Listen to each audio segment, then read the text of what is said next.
Adamantium Shadow Poe!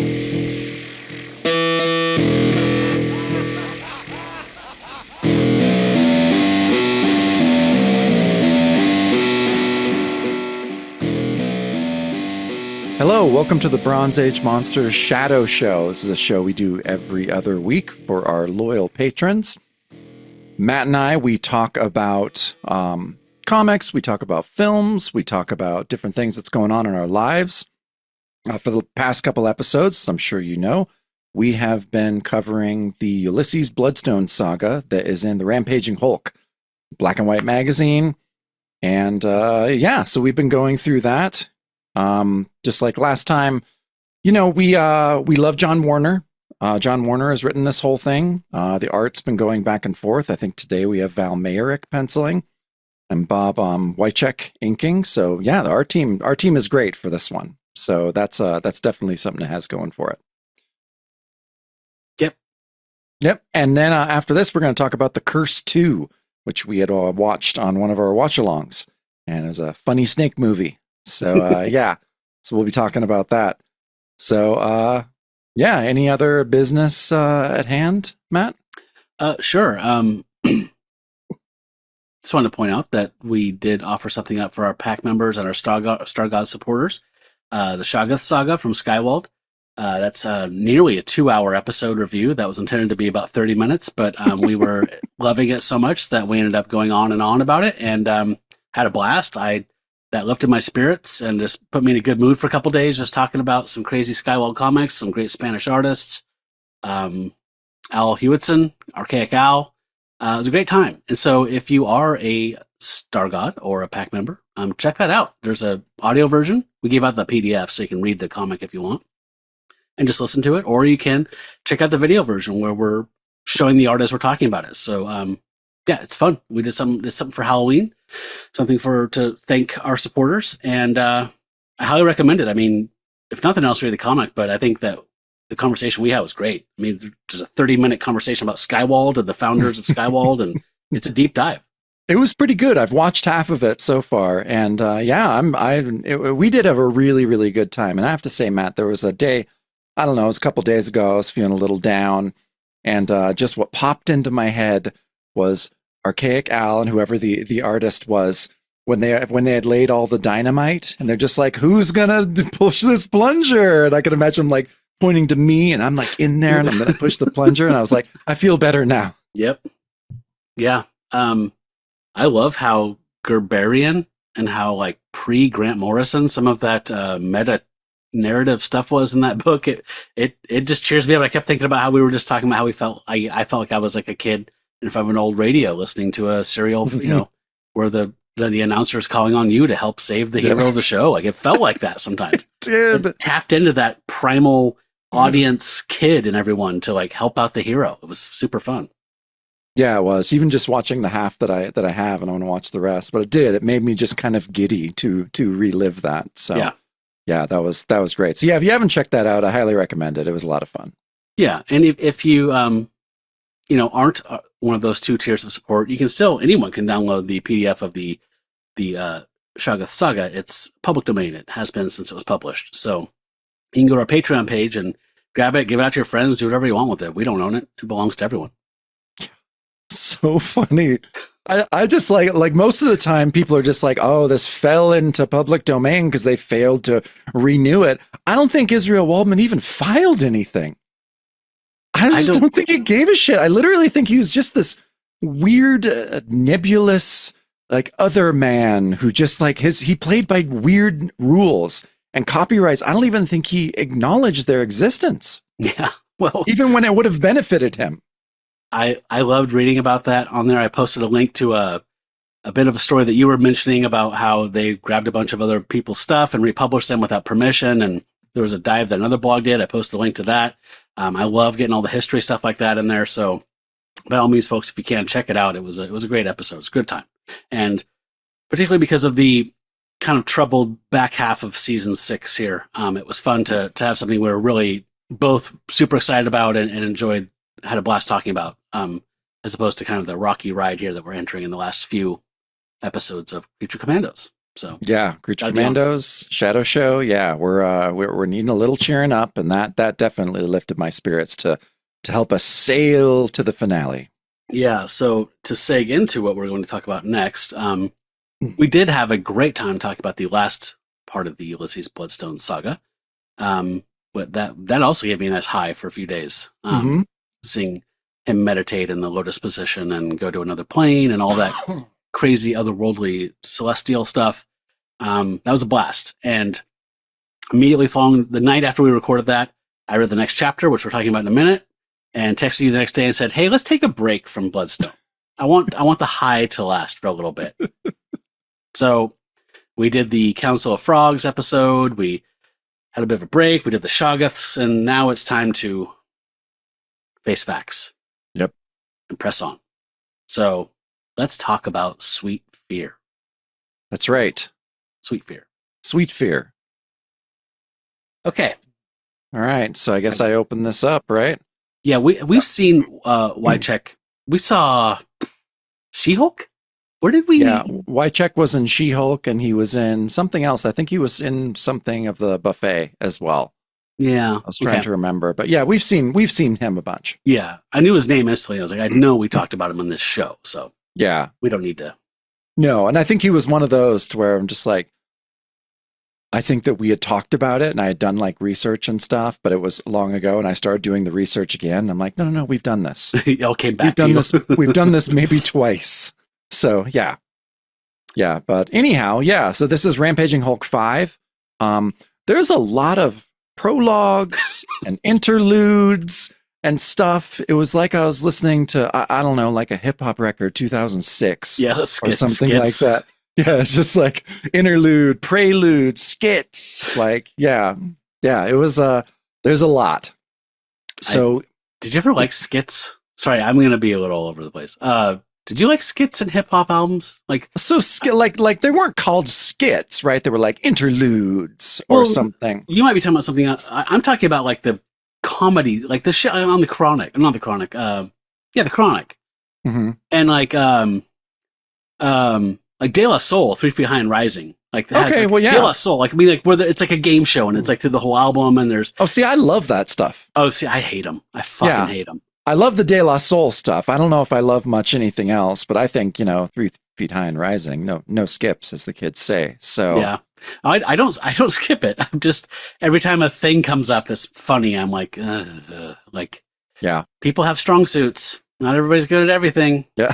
Maybe leave the comedy to the professionals, guys. I love them very specifically and mostly De La Soul. But yeah, if it's going to show up, even on someone I like, if it's going to show up on like a Master P record or something like that, then I'm going to be like, oh, no, I don't think so. Yeah. It's just a thing I never loved. I feel like it's ticking the same boxes as like when we watch an El Santo movie and it's like, you got to have a band, you got to have a dance number, you got to have it's like, no, it's a wrestling monster movie. You don't have to have all those things. I feel like this is like, sometimes those are doing that same thing where it's like some reference to older Hollywood or, older entertainment spheres that, like vaudeville or something like that, where it's like you pay a dime and you get to see 2 hours of entertainment. There's something in there. I haven't done the research. Get you a trolley ride, see a Barbara Stanwyck movie. Yeah. Still have a couple pennies left over. Yeah, I only had a nickel, so I just had a steak and onions and a beer and a pot of coffee and an apple pie. Okay. Enough avoision. A lot of avoision going to go on here. So this opening is basically just prologue 1 opens on Greenwich Village, and there's a man, and we don't really know who this man is. At first I thought, I'm just like, oh, this is just Domino, and I'm like, no, it's not Domino. So, this just opens up. This was confusing to me in a lot of ways. Because, and again, Val Mayrick, Bob Wycheck art, it's great. The art in this is great. And, Cooper. Yeah, it did look like D.B. Cooper, right? I mean, you're predisposed to think anyone that it's in a, fedora and glasses and ties, D.B. Cooper, which I am too. But so he basically just boards a subway, tells everybody to leave the car on gunpoint. They all run away. Says he stands alone. He's just there alone in the empty subway car. And then boom, it just explodes. And you're like, okay, did the car he was in explode? Did the caboose explode? I don't know. Were you slightly confused by that? Very. And Right? in that last panel, though, you see his hat and his glasses in the explosion. So Yeah, so that he is just his blows car. himself up. Yeah. Yeah. I've read this twice. I don't remember. Did we get an answer to this by the end of this, or is this Warner laying some seeds for future installments? I don't know if we got a solid answer on this. I don't think so. Maybe we did. We'll find out. Okay. Well, I love the subway people on here. The subway people are awesome. Yeah, that guy's Lincoln beard, the beatnik looking guy, and the guy with the Jerry curls. Awesome. Yeah, let your soul glow. Okay, so prologue 2. We go to the hospital where Killer Shrike is currently being treated, not under arrest for anything. He hasn't done anything wrong as far as we know. He's just being treated. And there's 2 guys there, and they get a package for him, and it says it's for Killer Shrike, and it's like, well, he's kind of being watched by the authorities here. We should probably open this and see what it is. He's a security patient, and it sounds like it's metal, and they're shaking the box, and they open it up, and it's like a Erector set or something like that. It's a bunch of metal stuff. And they're like, what the hell, man? Should we call security? And then they're like, fuck it. Let's just put this together. So they start laying out the thing. Like, oh, it looks like a person. It's like a skinny robot. Maybe it's an exosuit for that guy. Maybe like, no, there's no wires. I don't get it. What's going on? And then, that's when the guy says, hey, maybe it's an Erector set. Someone sent it to cheer Shrike up. To cheer him up. And he's like, something, Malcolm? You're really weird. That is the correct response. These guys are like, what was that, Rosencrantz and Guildenstern, basically? Totally. Of this, because they're bumbling in kind of a funny way, but also in just like, what the fuck are you guys doing? That is not the reaction I would have. Yeah. I mean, I would want to. I would just be like, oh, cool, But even if I laid it out, I'd just be like, you know what? I'm going to put this back.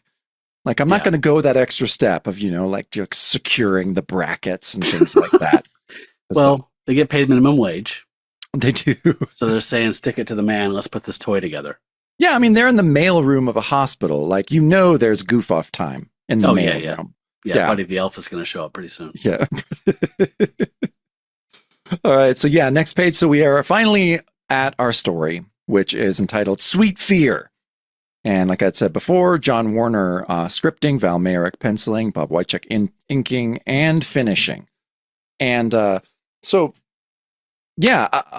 of this, I will preface this by saying, I read it twice, I did some notes for it, and I was just like, this entire story at a normal comic pace would take 3 pages. Yeah, right? So much is stretched out. It's just like, oh, there's 3 pages of him getting to his room. And just like, it's getting out of the cab, taking as much time as it would take to check in.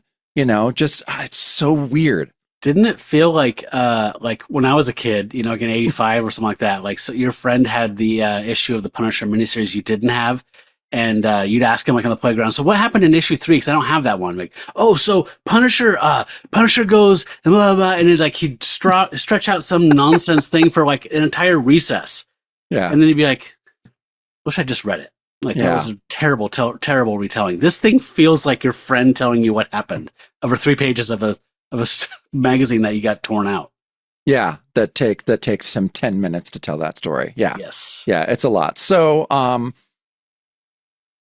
so basically this is this opening page, which is really beautiful. And I mean, the shades and the shading and everything in here is really beautiful for most of these pages.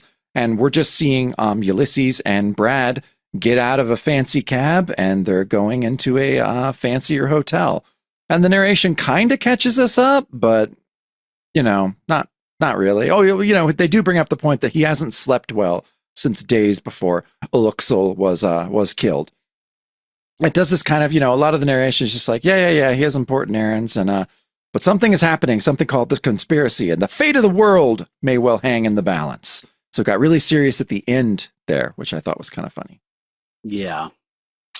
Sure hope they tipped that driver. It didn't seem like he was tipping there. No, he looks sad. Because they look fancy. I mean, he probably recognized Brad. Brad's an Oscar-winning actor. Yeah. And then, Ulysses Bloodstone, who just looks cool and rich as fuck. And yeah, they didn't give him anything. Well, he's probably just telling them all about the Sammy Davis Jr. autobiography. He's just like, yes, I can. Only if Frank Sinatra says it's okay. Because Frank called the shots for all those guys. The window goes up slowly. Yeah. Oh my God. Spinal Tap has been coming up so much lately. I just couldn't resist myself. No, absolutely. I mean, if it comes up anymore, we're making a drinking game out of it, and God bless it. I don't mind that at all. Okay, so on the next page, we see the concierge or whatever, the guy at the check-in, and he says, I'll tell you in advance, this is the wrong place. This is the wrong hotel for the Explorers Club. And he's starting to say Explorers Club because he looks at Ulysses and he has the safari jacket on and a shotgun on his back. Yeah, it's like he should be wearing a pith helmet. Yeah. And then he says, no, I have a reservation, under my name. And the guy's like, you're not on the registry. And he's like, can I look? He's like, no, sir. For reasons of privacy, we don't just let people look at the registry.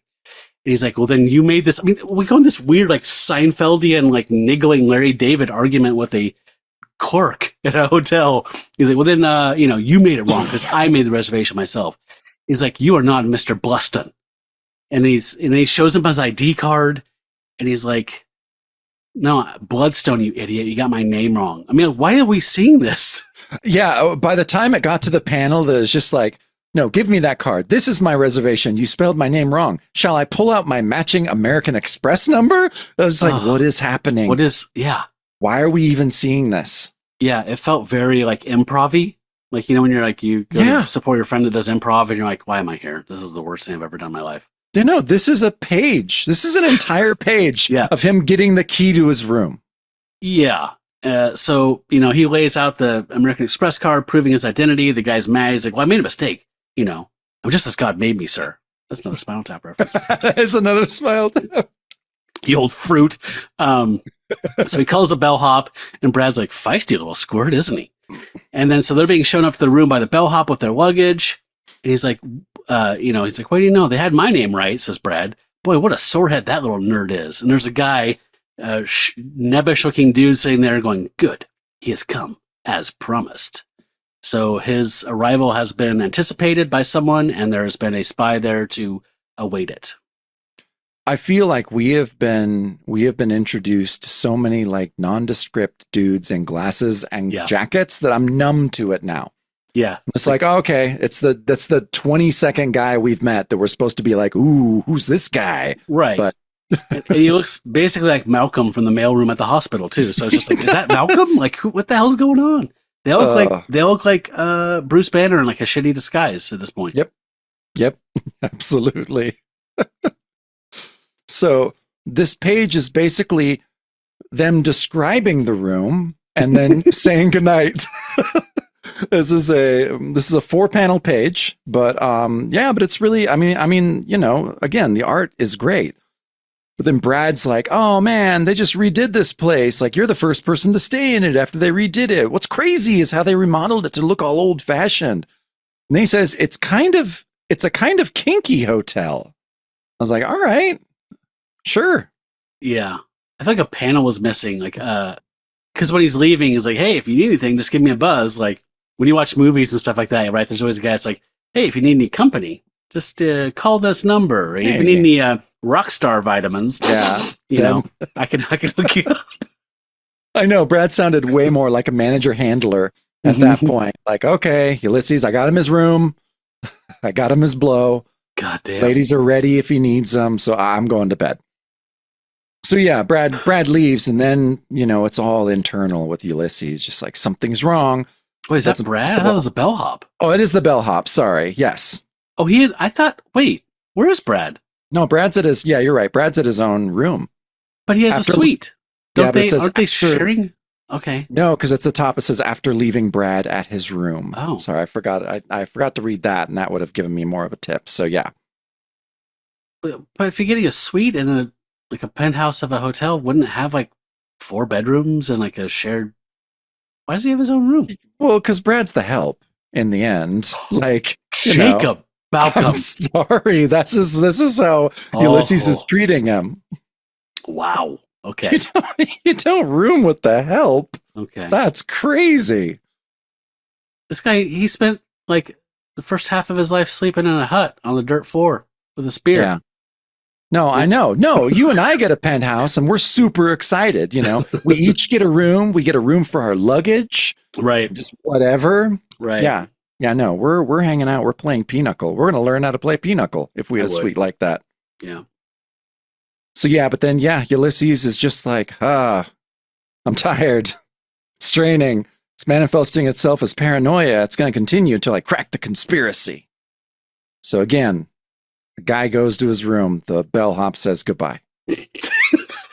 Whole page. The only important note story-wise is that this room, the whole hotel, no, the whole suite was just remodeled. And he's the first one to stay in it. That is literally the only beat that you need to pay attention to. Yeah. I do like that last panel of him kind of looking like a contemplative caveman. Yeah, he looks awesome. I mean, the art's pretty solid throughout here. I kind of miss our other guy, but seeing Val and Bob here was cool. Yeah. Okay, so conspiracy. And then, so the next page, we see from elsewhere, he's being watched on secret hidden cameras. And they're saying everything's going according to plan. Excellent. There must be no slip-ups or nothing. Bloodstone is ours. Activate the titanium door bolts. And these two guys in suits are watching him, but they have no irises or pupils. Very disconcerting thing here. Yeah. And then we see like a cutaway of the door, and that inside through our X-ray vision of Magic Comics, we see that there are titanium bolts going and locking him into the room now. And Ulysses says, "Someone at the door? Blast it! You can't jump at every sound. If you don't relax somehow, you're going to have a nervous breakdown." And so, yeah, they're still watching him. He's all ours. By the time he realizes what we've done, there's nothing he can do about it. And then we go to interlude number 1. And we've jumped across the pond to a fashionable street cafe in Marseille. And it's Domino and Sam. And if you recall, Domino was the guy that kind of took her hostage. And so he's taken out to brunch. And they still have this weird character design on him where he's wearing the bowler hat and you can't see anything but his eyes glowing, which I think is part of his name to go with his name Domino, but it makes physically no sense because when they do show him like in close-up detail, that's not the case at all. I don't know. I find him a really confusing character so far. But he's worried that her brunch was okay. She's happy with her brunch. And she says, "Stuff it and get to the point. I'm in no mood for your gentleman's theatrics." Yeah. Sam is still bristling because she's basically being held hostage in the open by this guy. Yeah, again, we're going to get to it, the interlude. And, you know, I do love, I've grown to love this movie, but the Domino, Claire, I almost called her Clary. Isn't that funny? Clary. Wow. Well, I know. Wow. That takes me, you know, I'm drinking for that. That's Werewolf by Night. 4 years back? 4 years back. Wow. The two of them, it's like a My Dinner with Andre thing, but it's more like Corky's retelling of My Dinner with Andre. So he's just like, "Oh, I just called ahead. You know, it's no big deal." That's not dialogue from the movie at all, but that's kind of what this that's the feels fun of like. action figures. You get to Here's the fun. You get to make your own version. So yeah, the next page is just them just having like a conversation, and Domino's just like, "Oh, you're cranky, but I know Bloodstone made you an offer, so it's going to put you real close relationship with them." She's like, "How do you know?" And he's like, "I'm paid to know everything. I'm the best at what I do." Bub. And bub. And then, of course, you know, we think we're going to get a reveal. And she's like, "Well, what is it you do, Mr. Domino?" And he's like, "Nah, I'm not ready to tell you that yet. Let's just sit here. How's your brunch? I know I asked you before. How's your brunch again? Is it good? Everything's good?" And then she's like, "Oh, okay. Oh, yeah, he lets it. He asks for a light and then says, 'Oh, but of course you don't smoke. How foolish to forget.'" So what is this? So he takes the candle? Is that what's going on here? At first, I thought it was one of those like cool table lighters that you shouldn't carry around, but right. but he might because he's a fucking weirdo. But then she just she loses it, and goddamn, why can't I remember her name, Matt? What's Samantha her name? Eden. Goddamn Eden. So Clary Winter. Clary Winter says, she's like, "What the hell's the matter with you? If you think I'm just going to sit here and be humiliated, you're crazier than you act." And so she stands up and she's like, damn it, somebody listen to me. This man is holding me against my will. But then he gets up. He's like, oh, forgive my spirited friend. She will have her little joke. If I am holding her, as she says, it must be purely with my charm. Creepy. He's a creepy dude, and he just said a creepy thing. But I guess everyone in the restaurant's like, nah, she's fine. Yeah. Yeah, I don't picture worry like a about it. Simpsons like restaurant crowd, like, oh, look how sweet he is. I love his accent. Yeah, it's like back to eating. Yep. But yeah. So again, this interlude is basically my dinner with Andre. Basically. Mm. Yeah. So it continues on the next page. She says, okay, round one to you. Hysteria doesn't work, but tell me this. Just what is keeping me here talking to you? He says, it's very simple. The knowledge that no matter where you go, I will find you again. Now sit down and let's get on with it. So what do you think of this dynamic, this little side story we've got going here so far? I don't understand. It's confounding. It is. Because it just keeps going on. I thought the last time we left this, he's just like, and I'm going to tell you everything. Yeah. And then this issue is like, how's your food? Yeah. Like, do you want a light? Yeah. I don't know. It's It's just idling. It is. But this whole fucking issue is idling. Yeah. It's weird, huh? Yeah. It's a weird way of telling a story. Okay. So interlude 2, we go to the USSR, Moscow. And so there's a Soviet official and there's a European correspondent, Philip LaRue. He collects stories of these guys. And some guy drops a shell in his lap, a shotgun shell. I'm assuming it's a bloodstone, right? Yeah. So he drops it in his lap. And then the guy that drops it in his lap immediately is picked up by KGB or whatever. And they're grabbing him and arresting him. And he's like, Philip, what have you gotten yourself mixed up in? As he's picking up the thing that the guy who just got pulled out of there by KGB, and he's looking at it. So just keeps splintering, right? It's like I mean, how many stories are we following now? Yeah. 4. This is the 4th. Yeah. It's like when this happens on Mystery Science Theater, they'll call it out and say, meanwhile, in movie C, as the third plot starts up, like before the credits even happen. Feels very much like that. Yeah, it does. And okay, that was interlude 2. Now let's say, interlude 3, next page. This is the 5th storyline that is introduced this issue.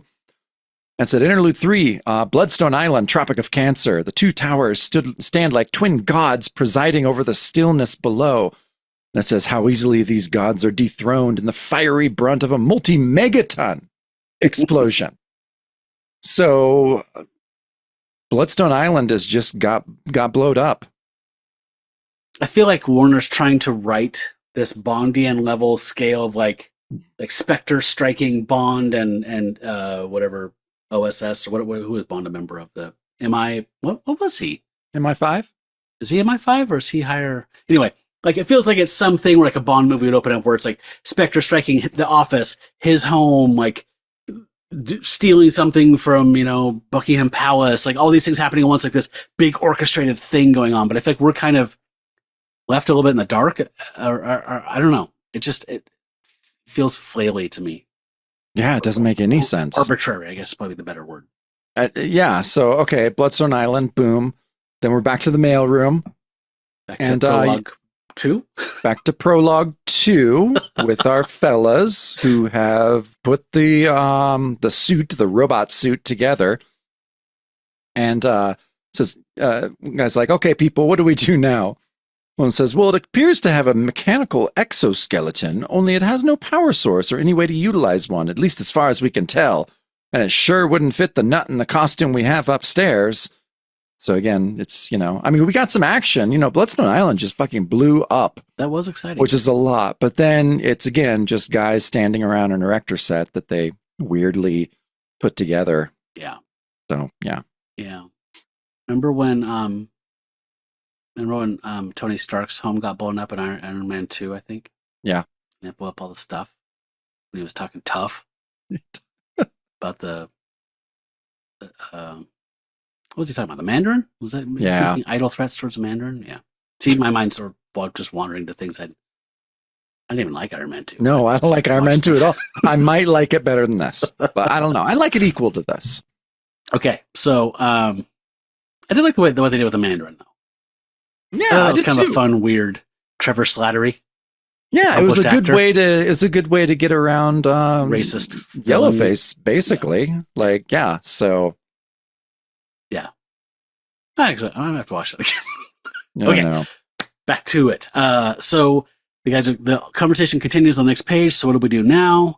What can we do? We deliver the bloody thing to him. Good God, man, you can't be serious. Even if we don't understand what it is, he might what? Are you forgetting? We don't even know what this man has. If this man has committed a crime, and we see a nurse coming in with the package and bringing it in to Shrike, who is unconscious in the foreground. She sets it down and leaves.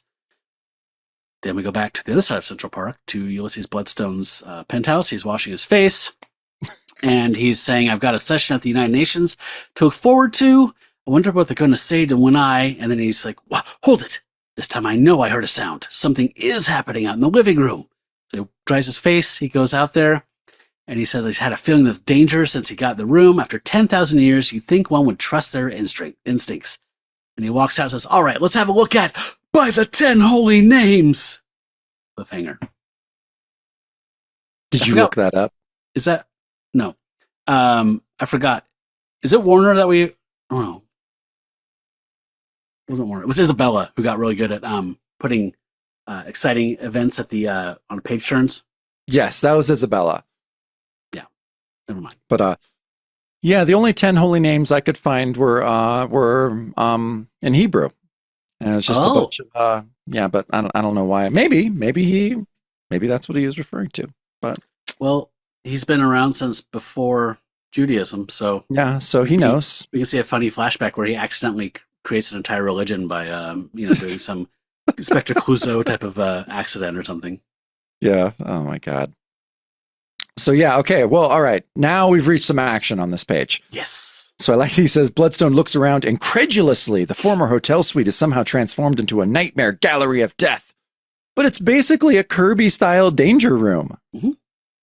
It's just the danger room from like X-Men 5 or something, you know. You can just think like, and so, yeah, all these clicks and whirs, and there's a big like crackling energy ball in the middle. All these machine guns come out.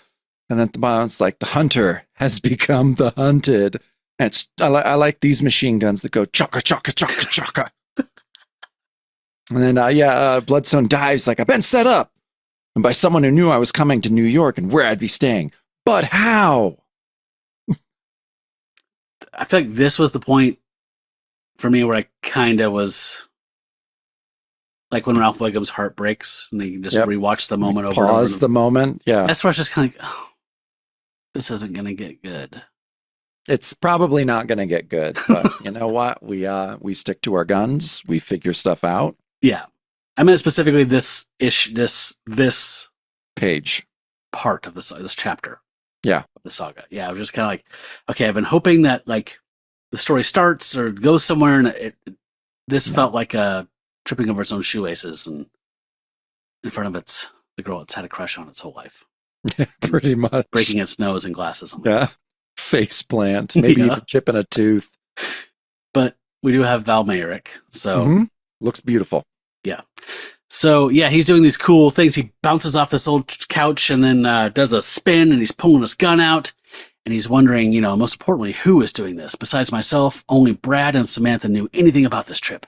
Only them and the special committee at the United Nations. That has to be it. He's going like hiding behind furniture as automated guns are firing. I love the third panel where he says, one of the members of the committee must be responsible for this. And I plan on staying alive long enough to find out which one. He looks really cool in the foreground there. He does. Then he just starts pachoom, pachoom, just blowing these things away. And then some Waldos snake out of the arms of the wall, and grab onto him and binding cables as they grab onto him and he drops his gun. That's like Batman 66 stuff. Yes. Totally. Describe like what is getting to you. You're like, binding cables, chum. It's like whatever the, how cool it is in Kung Fu movies when they call out like, stinging crane or whatever. Like, but it's the opposite. It's just whatever's kicking your ass. Yeah. It's not as cool. It doesn't look as cool. But yeah, other next page. And so he's still, being held by the Doc Ock arms. And then a bunch of spears appear out of the wall. And he's just saying, like, someone has gone to an awful lot of trouble to eliminate me. Trouble and a very great deal of expense. And so he, of course, the spears shoot towards him. And at the last minute, he pulls the arms out of the walls. They go. He says, I wouldn't want to disappoint them by succumbing before they pull out their really big guns.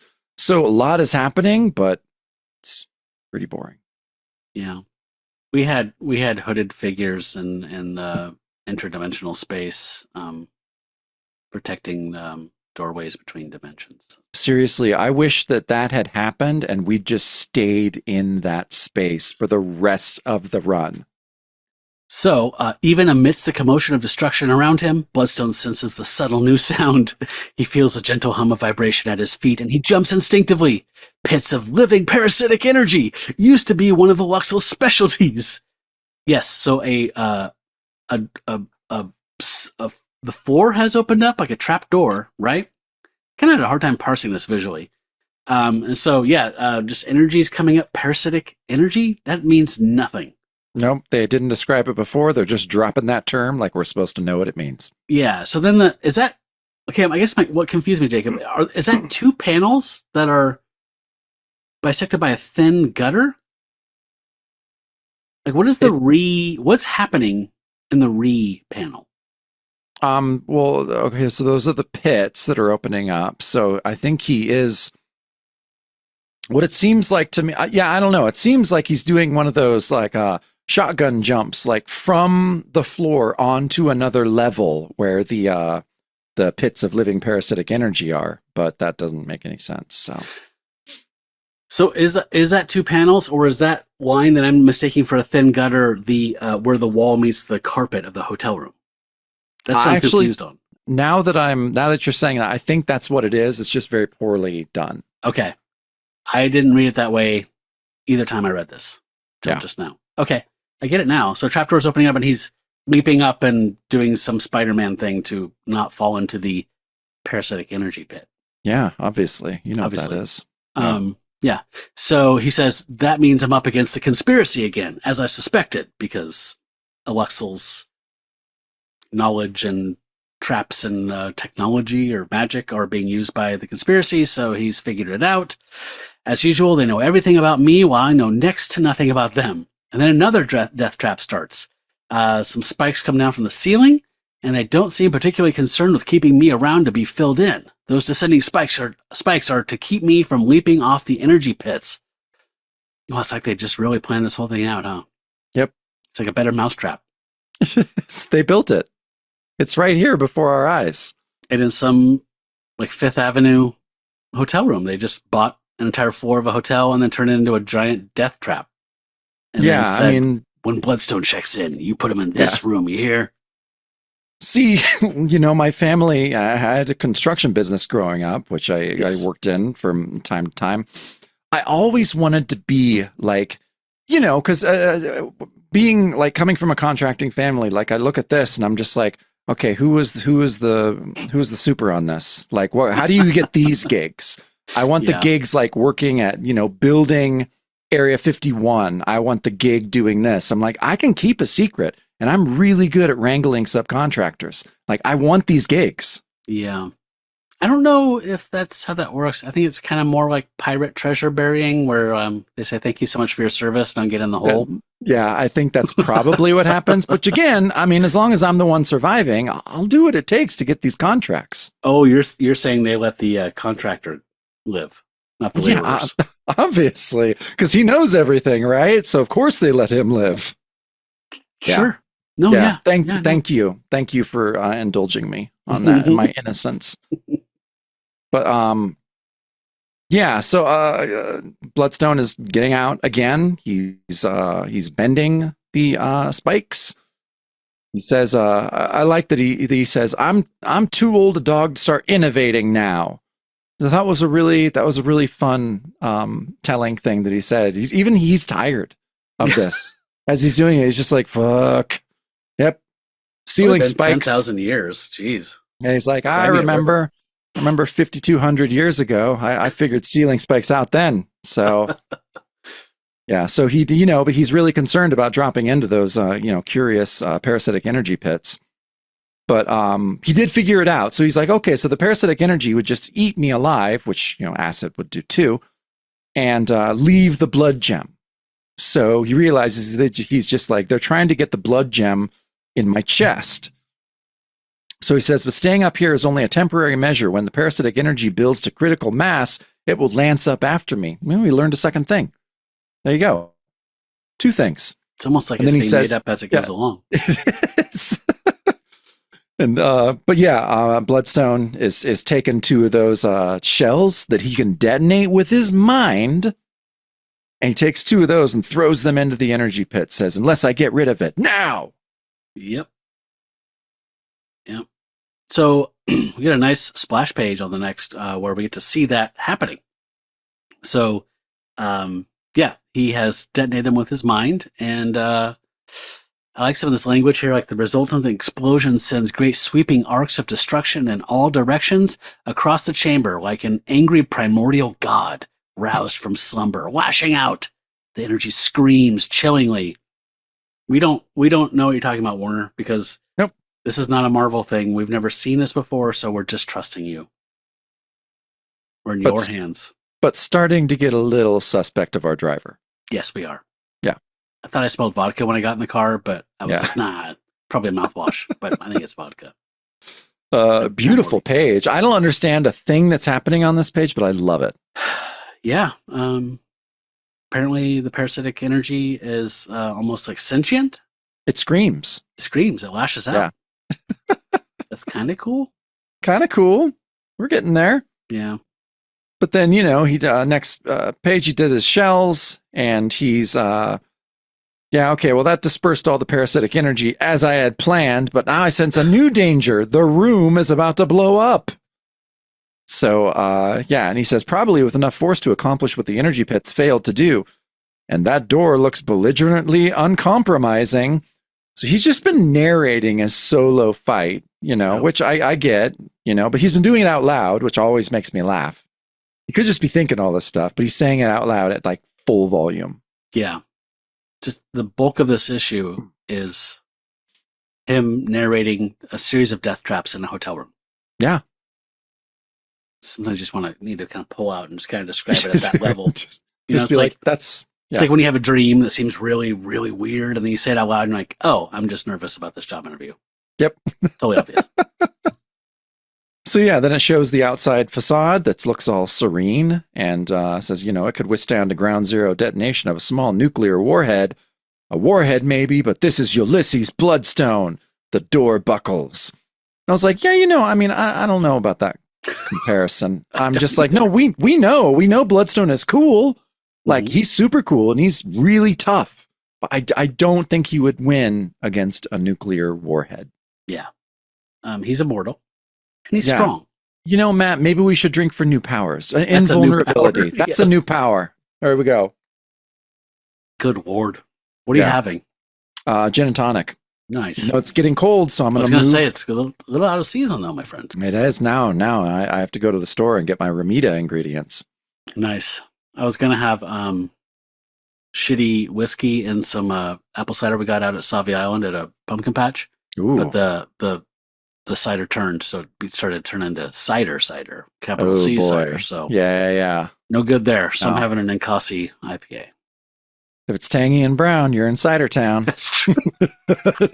Remember the rule. Always remember the rule. I always remember the rule. Is that Ned? You know it.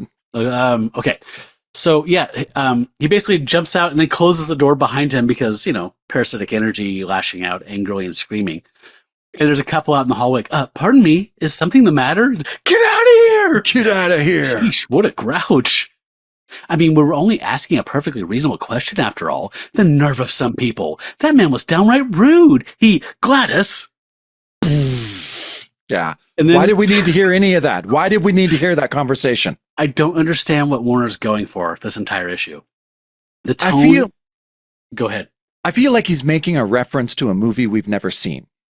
And that we should be getting all these like, that's what he's going for there. But you and I have seen a ton of movies. and know a tiny bit about storytelling, and this is not ringing a bell. Yeah, it feels like it's like he's like my brain. Not concierge. What's the dude that checks you in at the hotel?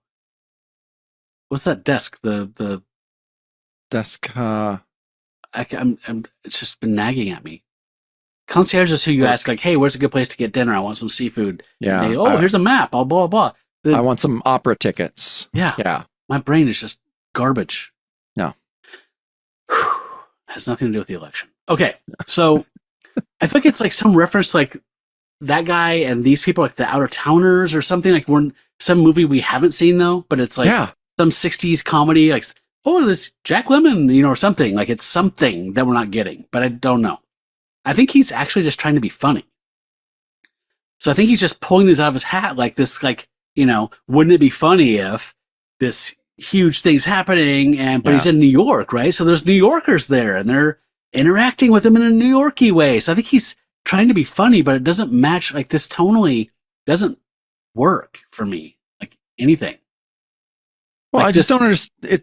I don't know if it's New York folksy or just like weird little things that come in. Like, is he going to go and find like the telephone switch room? It's a bunch of cows just being. So I says to Mabel, yeah, that guy's a bum. Is he going to go get that really big Reuben sandwich that nobody can ever finish when they come to New York? Yes, the angry god lets out one last fiery scream, dissipating all its pent-up rage across 59th Street, reddening the sky. So like you said, baroom! The whole floor of this hotel blows out. And he says, close isn't the word for this one, as he's like opened the door and looked inside what was his suite. And it's just a smoking hole with no wall left. So he's looking at the cityscape. He's like, I didn't know if I could funnel the force of that blast outside or not. Had I failed, I probably would have survived, but this hotel wouldn't have. But I now know where the conspiracy members are. Okay. Funneled the force of this blast? Is he saying by holding the door, the titanium door closed, he kept the blast from shaking the structure of the entire hotel and taking it down? Or is he suggesting a new power? I'm going to have a drink anyway, but I think it's a new power. I think he can force things into a funnel. Let's say that's the actual mechanics of the new power, which is cool, man. I'm drinking for that. Yeah. If this were DC, then he would be called Funnel Master or something. He would be like that. Funnel Master. All right. You've come up with something there, my friend. Not to dig at DC, but I remember getting Who's like when I was a kid. Like I get the old hot moves. I'm like, oh my God, he's so cool. Oh, he's so cool. And I get like Who's Who, and it's like, Games Master. Yeah, you're like Mirror Man. I mean, obviously it's because they were around for decades before, so they have all this baggage of stupid characters, but they always just felt off to me like that. Yeah. Funnel Man. Okay, guess what? We're at the epilogue. Okay. Woohoo. And the epilogue is so it's the guy from the goddamn subway that blew up. So he shows up at the hospital. This is it. If all has gone according to plan, they will be inside. The door's locked. Fools! Then he can break a door down. Man. But Does he explode it? Oh no. Is he like can he control explode like he's an exploder. Like he is the exploder. Yeah. Okay. Yeah, maybe. But then he gets personality, because he opens the door and he's like, terrific. We're trying to sneak out of here, and Jocko makes an entrance that must have alerted. Oh no, yeah, that's sorry, that is the modular man. That's right. They have a little tiff, like the guy kind of meets him. So this Erector set is alive and holding Killer Shrike. And he says, terrific, we're trying to sneak out of here, and Jocko makes an entrance that must have alerted every precinct for 50 miles around. And then the fedora man says, stow it. I do things my way. I'm in charge, and we're going to get out of here. So they're the team. They're a team. Dude, these guys need a spin-off. Yeah, serious, right? Their witty repartee has already charmed me. I almost said Modular Man and Boom Boom, but Boom Boom's going to be taken. Yeah. Jocko? Yeah. Is that just like a Mac? Is that just like a general thing you just throw around as kind of a, like calling somebody chief? Yeah, whatever. I Chief. think Chief. Maybe that if you're modular, you call them Jocko. Okay. I think that fits more. So then he finishes that. He goes, "You bet we are, because there aren't enough cops in the world to stop the Modular Man." And this is where it becomes Spidey Super Stories. Yep. And our teaser. Next issue, Bloodstone at the UN, a monster at the UN, pandemonium at the UN. All this and more in Conspiracy Ascendant. One of 2 final chapters in the Bloodstone Saga. Oh my God. So, yep. There you go. He was not It's in 6 or 7 and 7. So it's 7 and 8. Yeah. He was not in 6. Yeah. 2 chapters. And yep. I don't want to make too many Seinfeld references on one thing, but there is that Seinfeld bit where he's talking about when you're a kid and you're watching the TV show and you're realizing it's a 2-parter when you like look at the clock and like, they're never going to get out of this in time. And like, oh shit. I think the opposite of this was like, he doesn't have enough pages for this to be wrapped up well, in my opinion. No, well, yeah, it is a weird backwards thing to where it's just like, we're at the fireworks factory. Yeah. But it's very underwhelming. Yeah. We've been talking about the conspiracy since the first or second installment of the saga, and it's probably going to be revealed, their methods or the blah, blah, next issue, and then we have one more issue, and that's the end. We see this guy die. So yeah, it feels weird to me. I mean, I'm assuming that Warner didn't know. This is bleeding into review here, but just feel like a weird point to be introducing a new, like, goofy pair of villains that are agents of the. Yeah. Like, I don't mind when it's like those guys with the white eyes and like these like just whatever automaton humans like just doing the bidding, spies everywhere. That's cool, but when you start introducing dudes like this, it starts to feel a little like, do you know where you're going? Like, do you need a map, John? Yeah, I would have to agree. I don't know. I mean, I don't know what it is. Like John is all about world building, and I feel like a lot of his world building has been snatched from him. Seems like time and time again. So yeah. I don't know if he's just throwing so many tendrils out just from the trauma of having his shit just not be realized. So he's introducing new fucking characters every story, multiple new characters. We think Aluxel is going to be the big bad. Nope, he just dies. Yeah. And now we have the conspiracy. He got Marion craned. He did get Marion craned.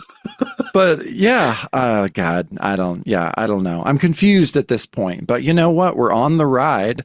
We bought the ticket. We did. So, we're going to see this through. Because that's the kind of men we are. We see things through. And I did eat the ounce of mushrooms, so. Yeah. Might as well. Might as well. Do the ride. All right, so yeah, we obviously were not super enamored with this. I was really frustrated with the fact that it felt to me like John Warner was being playful through the whole thing. And it's like when you're in a bad mood and somebody's like in a really good mood and it just irritates the shit out of you. Like, it was that kind of like incongruous, like you're having fun, like, aha, prologue 17 and ha ha ha. And oh, here's a silly couple in the hotel hallway. And I'm like, dude, tell the fucking story. Like I was not meaning it. I've read this 3 times now over a month, and it's not working for me. So I feel like we're growing apart. I'm going to start acting cold and distant towards Ulysses Bloodstone until he just breaks up with me, and I don't have to be the asshole. Maybe it'll happen. We'll see. No, she dumped me, man. She dumped me. I don't know what was going on. It wasn't because I was emotionally distant. So yeah, cool to see some Merrick on here. Yeah, definitely. I always like seeing Merrick. Yeah.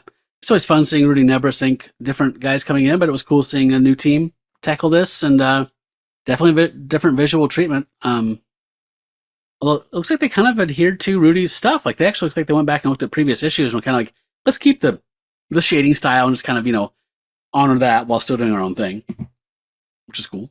Yeah, definitely. Conspiracy Ascendant, Jacob. Oh, there you go. They're saying it. I'm not buying it yet, but they're telling me. Yep.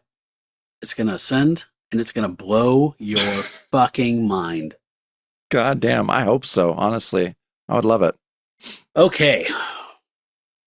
Let's move on. Yeah, so it's funny, we're like really ahead of like the watch-alongs that we do these for. Yeah, we are. So I'm just like, oh, we watched The Curse. Yeah, so we watched with our watch-along, the 1989's The Curse 2, The Bite. That's directed by Federico Prosperi. And yeah, so we watched this weeks and weeks ago. I watched it. I have not rewatched this, but I watched it. No, I watched half of it. How many days from my surgery? Like 3 days, I think, after my surgery. I was very uncomfortable and in a lot of pain and on a significant amount of painkillers. Yeah, sounds fuzzy. So it was fuzzy. I ended up, I bailed on our watch along like halfway through. I was like, Matt, just send me a link to the movie. I'm going to watch the rest later. And I watched the rest later. I was still in my fairly, pained and inebriated state. But this is a movie. And it started out so this is a franchise that none of the movies are connected. Correct. Yes. So, remember that movie we watched during, was that during the Satan season? Beyond the Door? That ripoff of The Exorcist that was set in San Francisco. Oh, yeah. So that became a franchise of unrelated sequels where there'd be an Italian horror movie and then bring it over here and just slap Beyond the Door on the 2, 3, 4 on the thing. Same thing here. So The Curse, the first film, The Curse, in 1987, starred Will Wheaton. And it was based on H.P. Lovecraft's The Color Out of Space, which was Lovecraft's personal favorite of his stories he wrote. And if you haven't seen The Curse, I actually haven't seen the whole thing. My parents had a convenience store, and we had Vestron video rentals there. And then we used to send us like promotional materials. And one of them was like, you get these they were like extended previews. So they'd be like 15-minute long like digests of stuff to decide whether, you want to order this movie to rent. So I've seen like a 15-minute cut of The Curse like 17 times. And it's actually pretty highly regarded. Like it has a cult following. It was successful. It did okay in the theaters, and when it went to home video, it did really, really well. And so that's why they created this kind of quasi series. So this one was, again, unrelated. So it's the third one. But yeah, The Bite was what it was originally called, and they just associate them in post. So I watched this in the watch along. I was Renee was not feeling well, so she was on the couch resting while I was up here in my office watching with the gang, and I was sucking down some beers.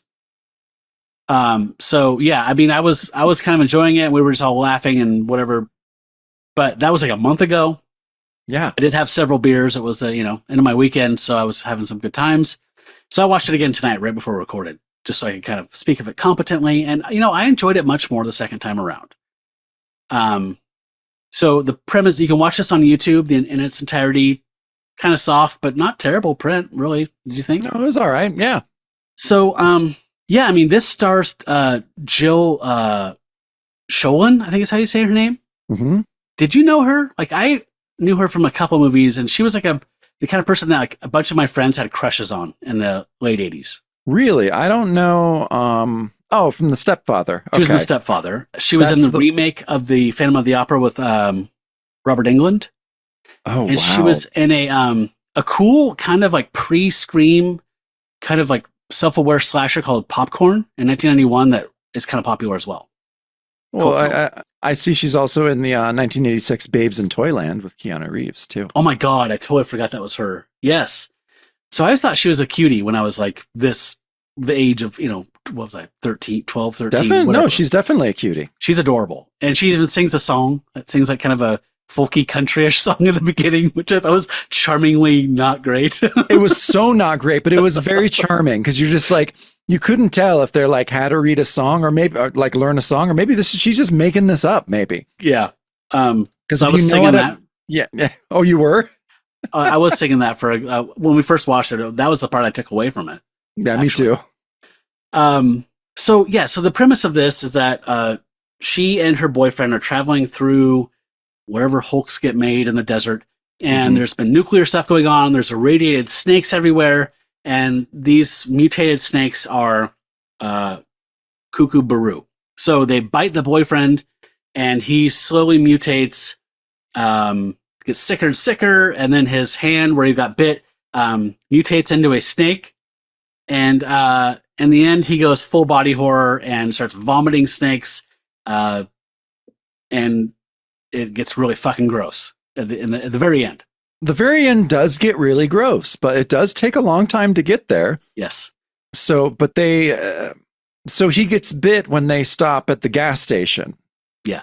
Yeah. So they stop at this, like, I don't know, gas station. It's suddenly the hotel where they meet Jamie Farr. Oh, it's the hotel. That's right. With Jamie Farr. Jamie Farr shows up.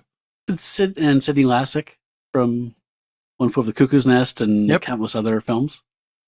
Yeah. Wow. So this whole film, I realized on rewatching it, like, this is a very much an unsuccessful thing that was popular in the 80s, which was going back to the 50s, taking a classic sci-fi horror film and updating it with modern effects and, style, like The Fly and The Thing and, Invaders from Mars, and like doing this kind of like, we can do violent stuff now. We have R rating, we have great special effects. Let's do this sophisticated in a sophisticated grown-up way. And Cronenberg's The Fly is a fucking masterpiece. Carpenter's The Thing is a fucking masterpiece. Yep. It worked for a lot of people, and I feel like this was kind of going back to a non-existent. Like, the thing I thought of me was Hideous Sun Demon. You ever see that cheapy? I don't think so. Drive-in flick. Often got put on the same bill as Attack of the Crab Monsters by Corman. Oh, yeah. But it's a guy who he's a scientist in the desert. Something happens to him. He gets irradiated and he turns into like a lizard when he goes out in the sun. And he gets more and more savage as it goes on, and he has a girlfriend. Like, I feel like it was very much a soft remake of that almost, but in a weird snake-centric way. But it's a classic, like, B movie that people like to riff on, shit on, and it's super fun, very cheap. But this felt like it was kind of doing that, but we had the benefit of Screamin' Mad George on special effects. And Screamin' Mad George was born Joji Tani in Osaka, and came over to the States and did special effects. He started off as a punk rock musician, and he made special effects for a music video for his punk band in the late 70s. And based on that, started getting special effects work. And he's done so much stuff. So he's done special effect work on Big Trouble in Little China, Predator, A Nightmare on Elm Street 3, Dream Warriors, the best sequel of those, and 4, which wasn't so good. And if you haven't seen Brian Usena's Society, have you seen Society from 1989? No. Add it to your list. It is gross as shit. Okay. It's this really satirical black comedy commentary on class and stuff in America. But he did the special effects. It is notorious. Like this, the last act is notorious because of his special effects. And he's done some direction. He did. He directed the film The Guyver. I think that had Mark Hamill in it, maybe. Okay. About like an alien suit. The guy gets an alien suit, and but anyway, his special effects in this I thought were amazing.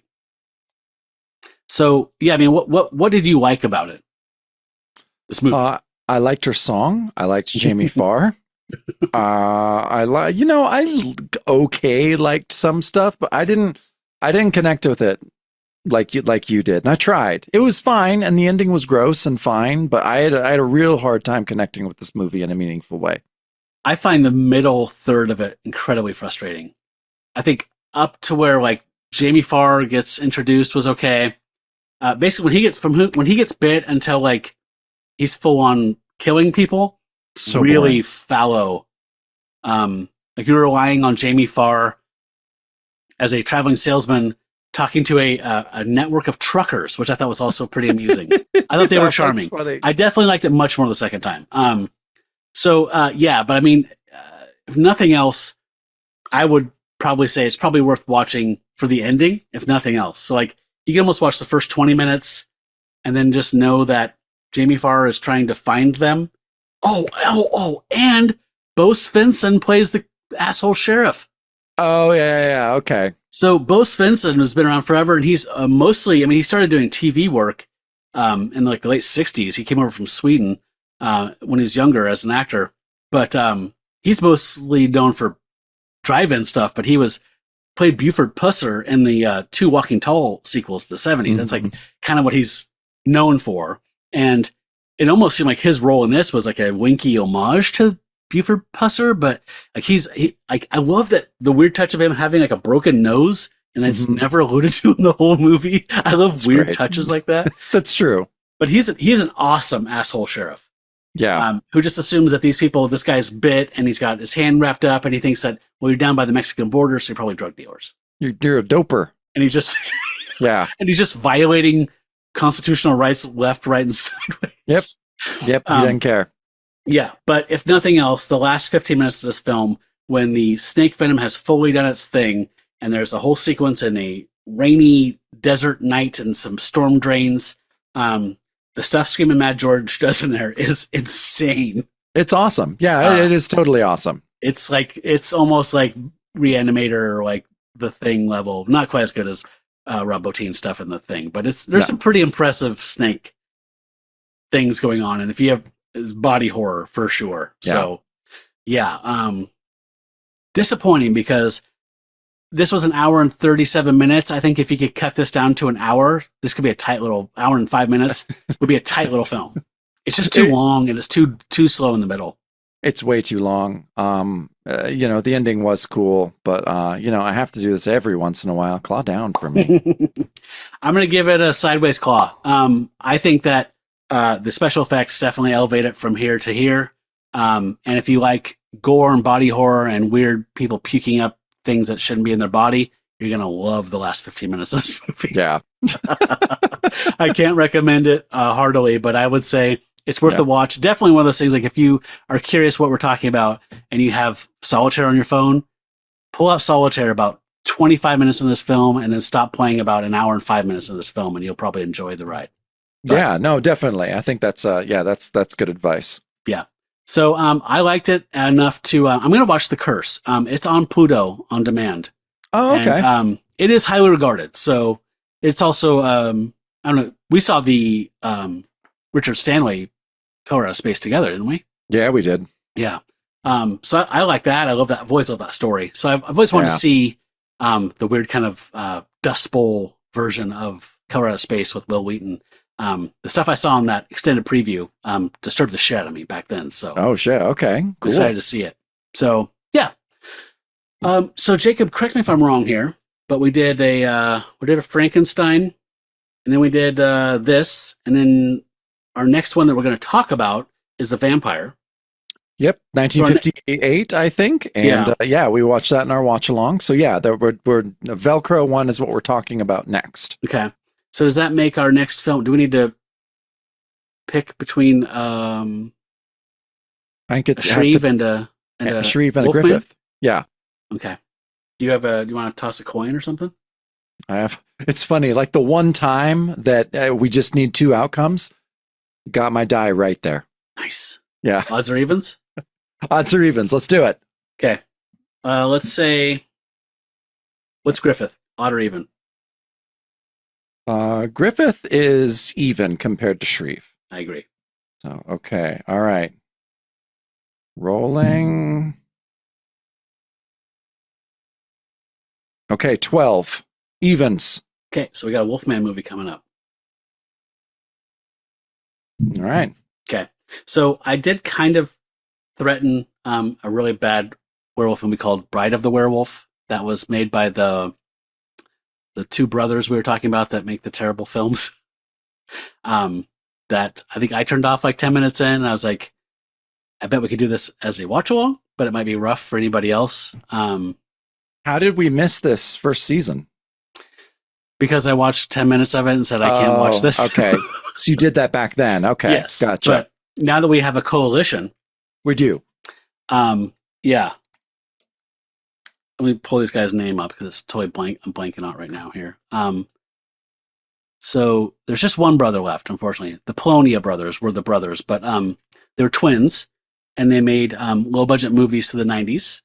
And one of the twins died, so there's just Mark Polonia left now. But this is Bride of the Werewolf. So I mentioned this on a watch along, and I said, I even posted a trailer of it in the watch along thread on our Discord and said, this is how bad this is. So just so everybody knows, like, because y'all kind of said we could do it together and hold hands and get through this, and people watched it, the trailer, and said I could do this with a watch along.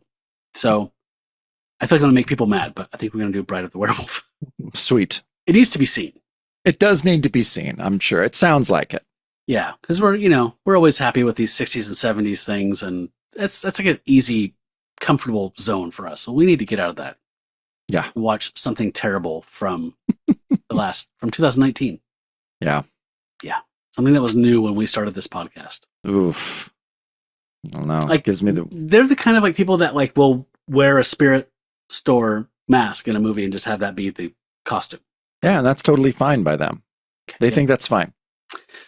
Well, there's just Mark now, but yes, they both believed that when they were both around. So yes, let's do it. Fuck it. Let's do it. Bride of the Werewolf, 2019. All right. Sounds good.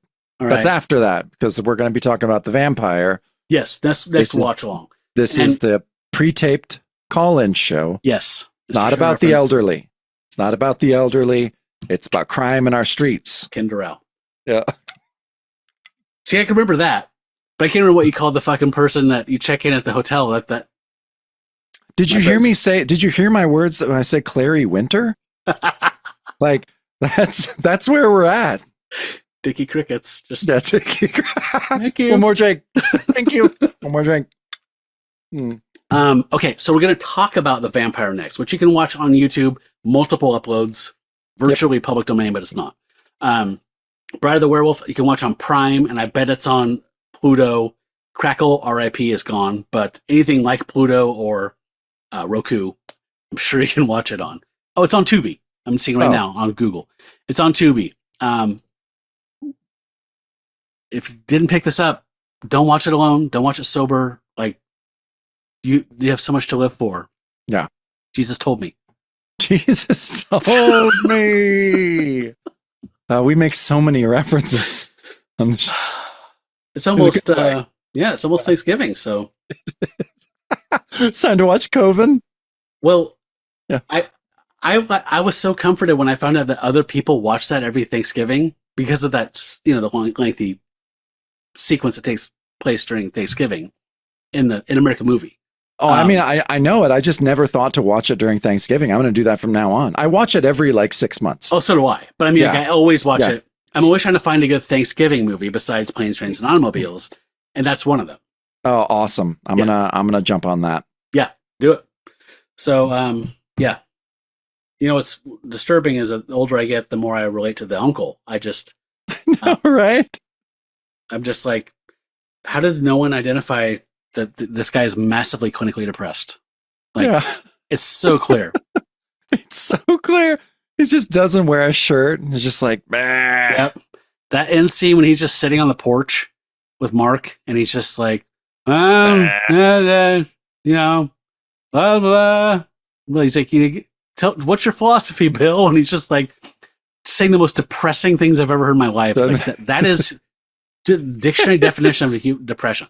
It is, but So he also sad. reminded me, watching that, and then I just watched rewatch because I've seen it multiple times because I loved it. The Harry Dean Stanton documentary, and it's like that guy, and then Harry Dean's. I love the whole sequence when Lynch actually interviews him, like for maybe 10 or 15 minutes in the movie, and they're just like, well, I'm sure Harry's like the only man I will let interview me is David Lynch, and so David's asking him written questions that maybe the documentarian gave him. I don't know.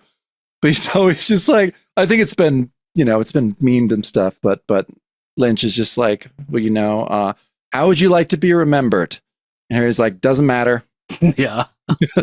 We're not here. This doesn't matter. Yeah. Nothing matters. That is very, very posted online. I've seen that lots of times. Repurposed. All right. So we did it. We made it. We did it. Yay. Hulk 5. And I don't know if you saw earlier, but down here I have Sweet Pea. Oh, yeah? We're not going to see her because I'm going to let her regain some of my trust before I smash it again.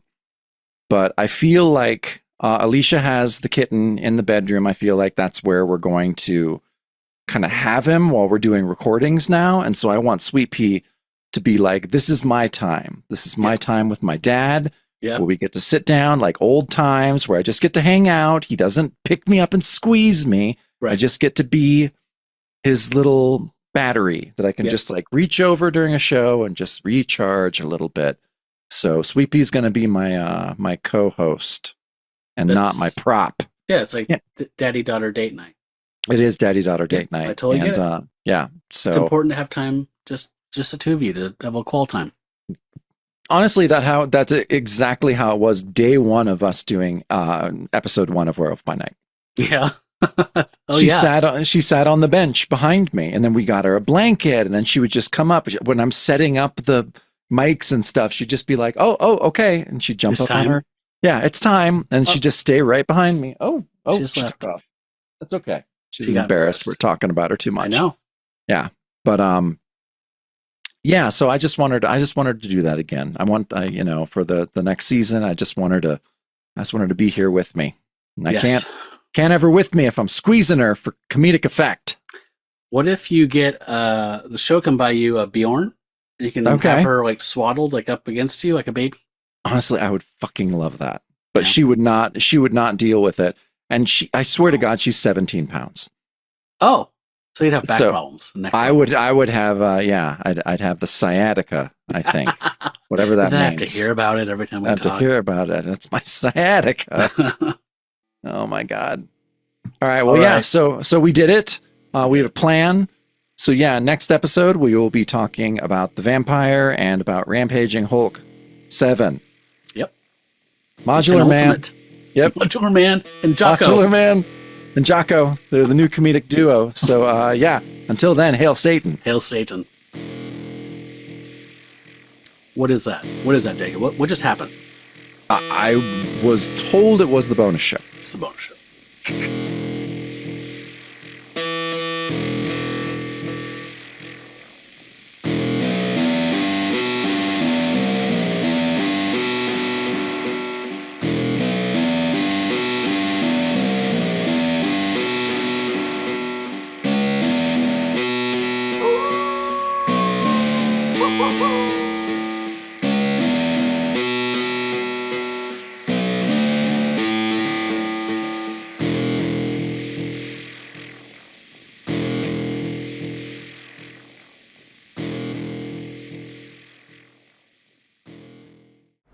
Get a warrant? Do I have a warrant?